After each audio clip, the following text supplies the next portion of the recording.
যে সকল মহিলাদের বাচ্চা হয় না তারা যদি এই আমলটি করেন ইনশাল্লাহ আপনার গর্ভের মধ্যে আল্লাহর রহমতে সন্তান আসবে। যে মহিলাদের সন্তান হয় না দেখা যায় তারা বিভিন্ন ডাক্তার কবিরাজের কাছে অনেক ধরনের চেষ্টা করেছেন, অনেক টাকা খরচ করেছেন, কিন্তু কোনো প্রকারে আপনার গর্ভে সন্তান আসতেছে না, আপনি সন্তানের মা হতে পারছেন না।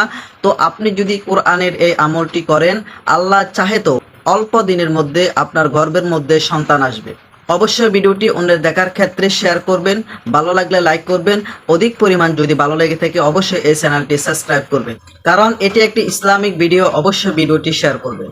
আমলটি হচ্ছে আপনি 250 গ্রাম কালো জিরা নেবেন এবং কিছুটা মধু নেবেন। প্রতিদিন রাত্রে এশারের নামাজ আদায় করার পর খাওয়া দাওয়া খাওয়ার পর ঘুমানোর পূর্বে আপনার যে শাহাদাত আঙ্গুলটি রয়েছে এই শাহাদাত আঙ্গুলটি মধুর মধ্যে চুবিয়ে যতটুকু পরিমাণ মধু আঙ্গুলে উঠবে সেগুলো স্ত্রী পান করে ফেলবে এবং কালো জিরা থেকে কয়েকটি দানা মুখে দিয়ে চাবিয়ে চাবিয়ে খেয়ে ফেলবে। এরপরে 1 গ্লাস পানি নিবে, পানি নিয়ে 11 বার সূরা ফাতিহা পাঠ করে ওই পানি এবং মধু কালো জিরার মধ্যে ধম করবে।